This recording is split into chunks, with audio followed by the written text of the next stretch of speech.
My dear students, today we will be dealing with the topic income from other sources.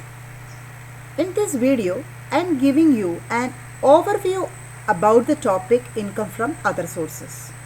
Detailed class will be taking in Google Classroom, and for detailed notes you can visit the blog also. Okay, so let us start today's session. Income from other sources. Income from other sources is one of the heads of income chargeable to tax under Income Tax Act 1961.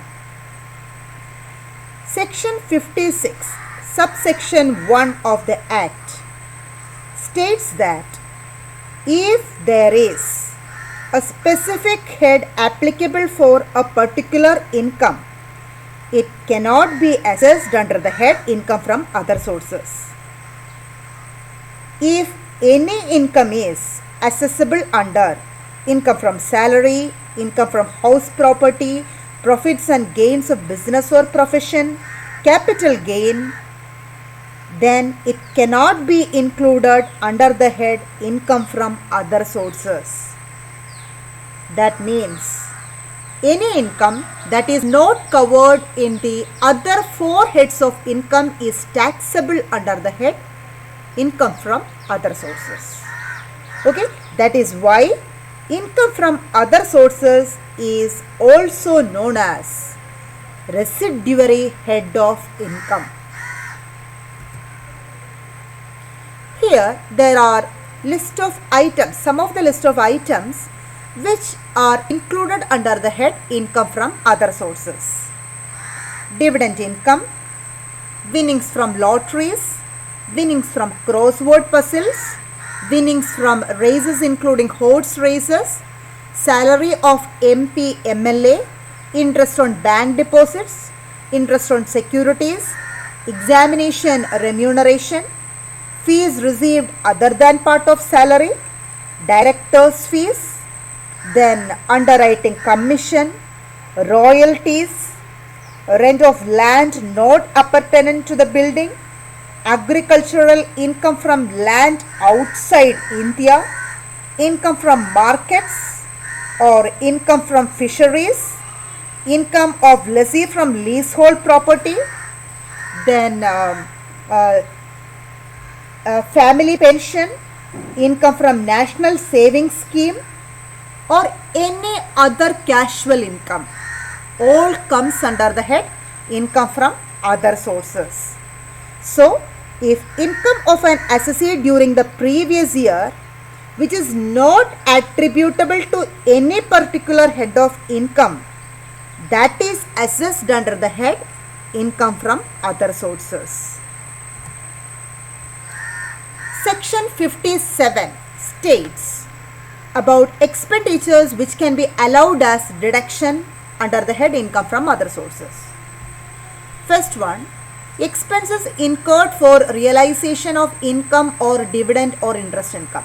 That means if there is any expenses incurring for earning income or dividend or interest income, we can claim that as deduction. Again, in case of family pension, deduction is allowed to the extent of 33.33% of pension or rupees 15,000, whichever is less. Section 58 states about expenditures which cannot be allowed as deductions.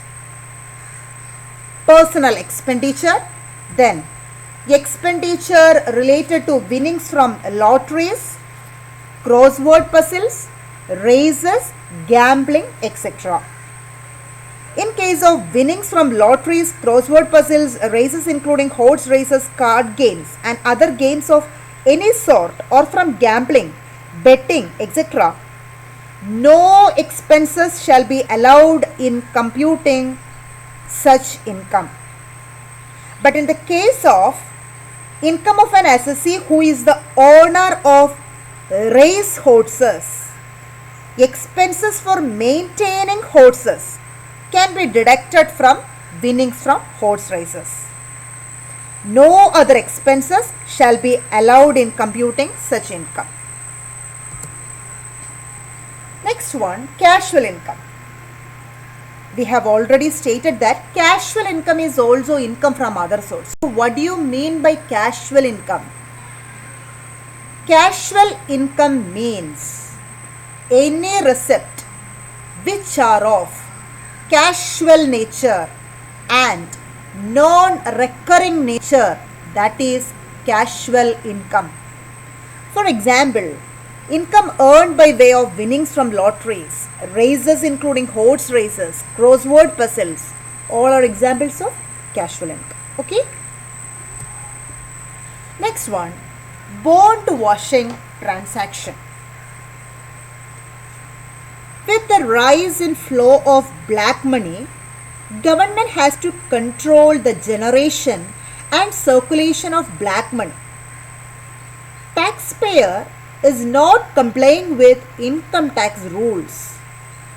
For this reason, government has created the provision of bond washing transaction in section 94 subsection 1 of the Income Tax Act 1961. In this transaction, that means in bond washing transaction, what is doing is securities are sold sometime before the due date of interest and reacquired or bought back after the due date is over. Normally, this practice may be adopted by an assessee of higher tax slab. That means assessee who is in higher tax slab rate.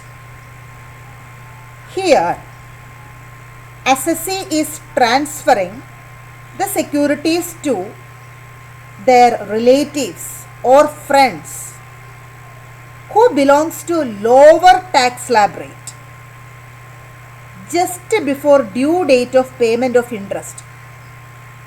Why he is doing this? Just to avoid tax. Okay.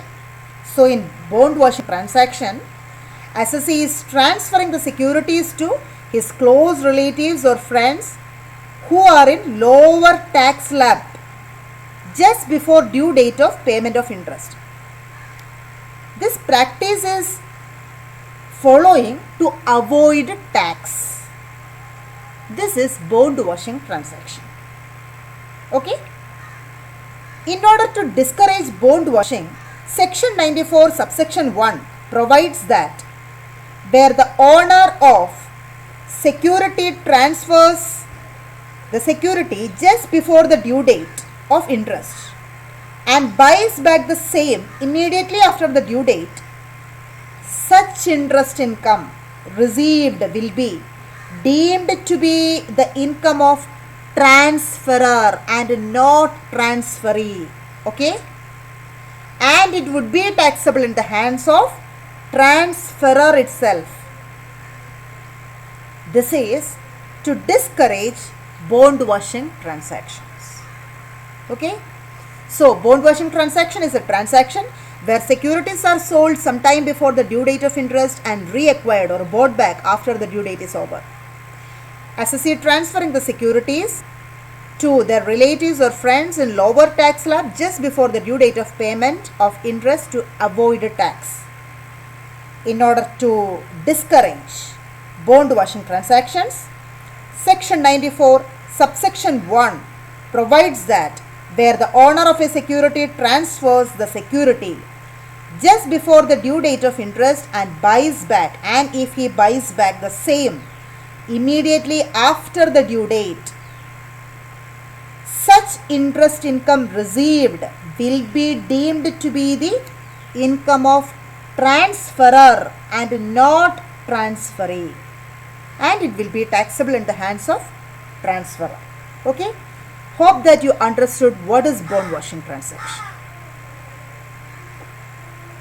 Hope you understood basic concepts of income from other sources. In next video, we will be discussing chargeability of types of securities and chargeability or taxability of gift. Thank you. For detailed notes, you can visit the blog.